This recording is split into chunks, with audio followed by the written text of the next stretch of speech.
et messieurs, chers collaborateurs, mesdames et messieurs les amis de la presse, ma visite à l'inspection générale des transports s'inscrit dans un programme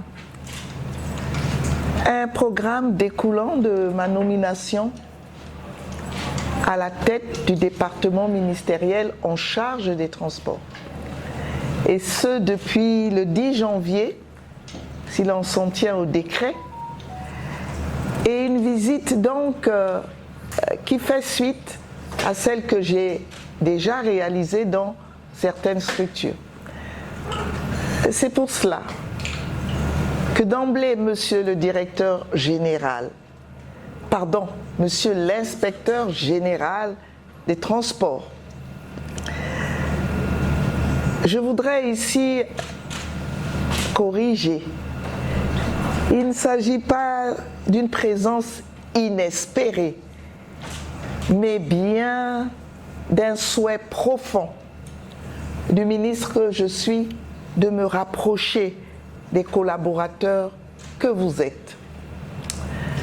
Dans cet exercice, j'avais convenu d'abord de recevoir au ministère l'inspecteur général des transports avec ses plus proches collaborateurs pour avoir un état des lieux.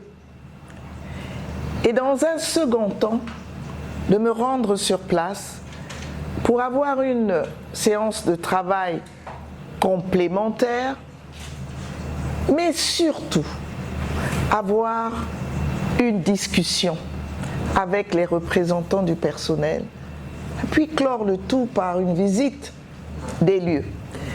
C'est pour ça, et c'est simplement pour cette raison-là, que je voudrais me réserver pour donner quelques orientations à mes collaborateurs après cette séance publique qui constitue pour nous le moment où les civilités ayant été faites, nous pouvons nous mettre au travail.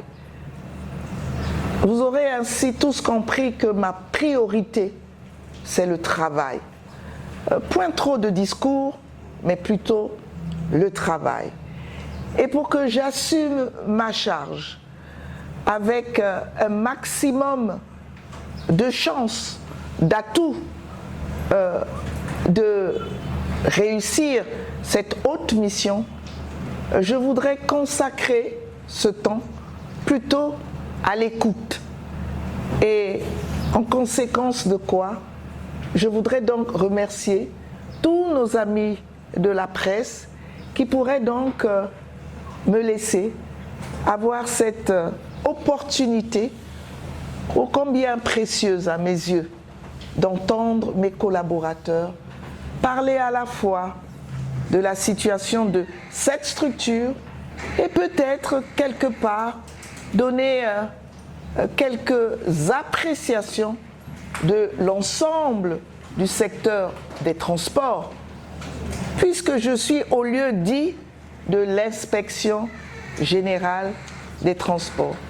Je voudrais donc vous remercier tous d'être aussi nombreux, d'être attentifs à mon propos, mais surtout d'être prêts à me délivrer votre message concernant à la fois la situation de la structure et puis un tour d'horizon, mais rapide, du secteur transport dans sa globalité. Je vous remercie.